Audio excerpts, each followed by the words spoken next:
but it is a calamity to have no dreams. America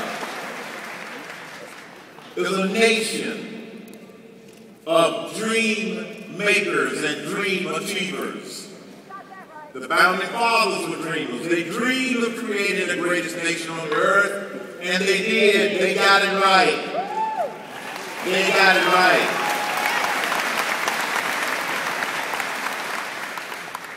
President Reagan described that dream as a shining city on a hill that all the other countries looked up to.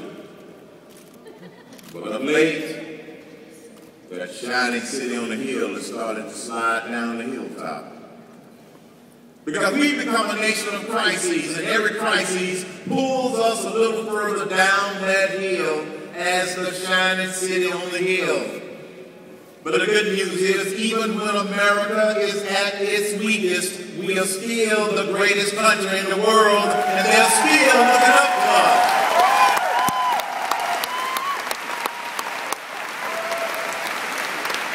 But we don't have to remain as a nation of crises.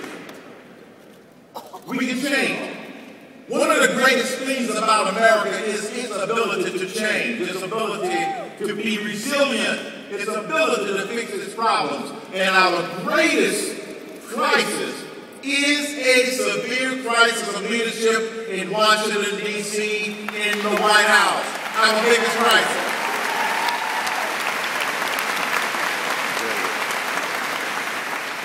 As we change the leadership, you'll change the outcome. We're not going to get a different outcome until we change the leadership, and that's what you do, and that's what I do. And next to national security, the greatest challenge we have is this economy. So goes the economy, so goes the solution to so many other problems. A lot of people like to talk about China and the threat that we have from China. That China is doing this and China is doing that. But let me tell you what the Cain strategy is relative to dealing with China on all of these issues. It's three simple words: outgrow China and the rest of the world, and we won't have to look back.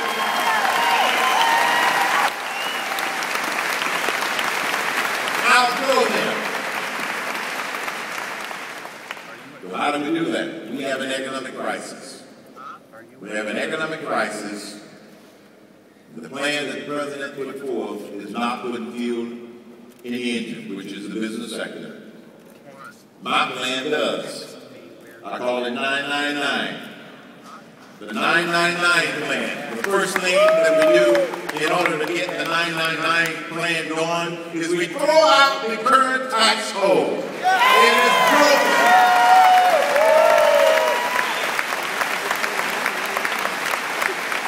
You know, sometimes you can't fix something, and it can't be fixed. 999. We impose a 9% business flat tax, a 9% personal flat tax, and a 9% national sales tax. And it replaces all corporate taxes, all personal income taxes, other than that new 9. Other than the new 9, it replaces capital gains taxes that we pay, and it also replaces the estate tax. And the biggest one that everybody pays is the payroll tax. It replaces that. 999 replaces all of those taxes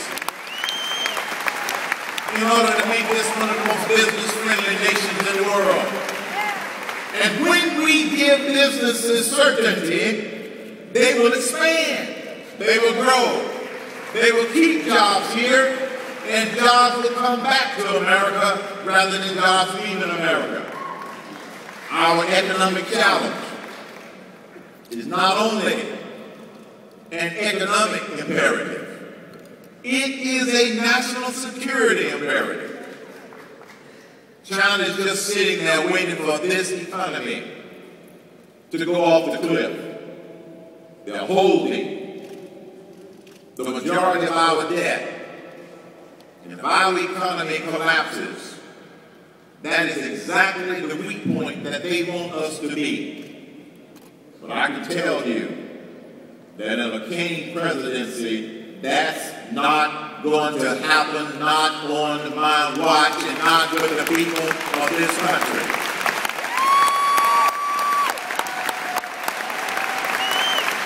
And here's how we make that happen.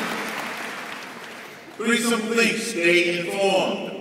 Stay informed. That's why you're here.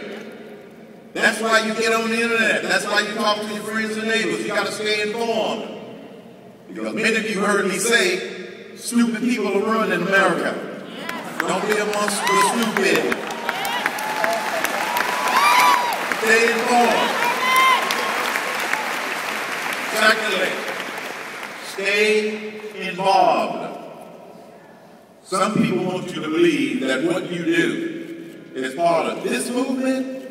Doesn't matter. Oh, yes, it does. The reason that they want to call you names and call me names, yeah, I can call a few names too.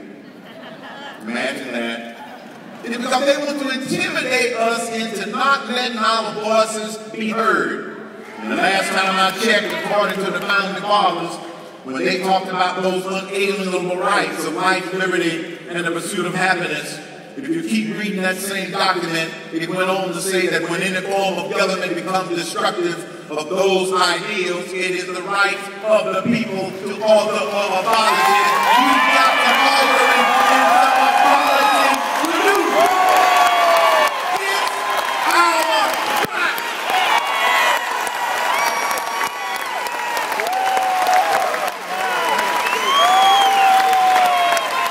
It's our right. It's our right. Stay inspired. Stay inspired. Believe that we can take this nation back. If I didn't believe we could take it back, I wouldn't be running. Because I believe that we can take this nation back. You believe that we can take this nation back. My inspiration comes from you and a lot of other sources. One of my biggest inspirations, the fact that I saw the face of my first grandchild in 1999.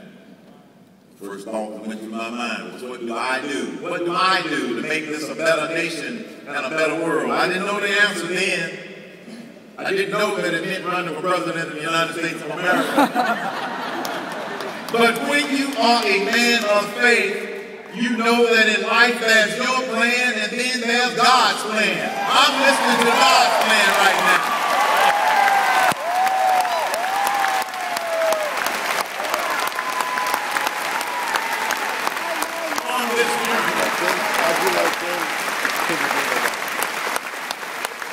So you do what you can do, and I do what I can do.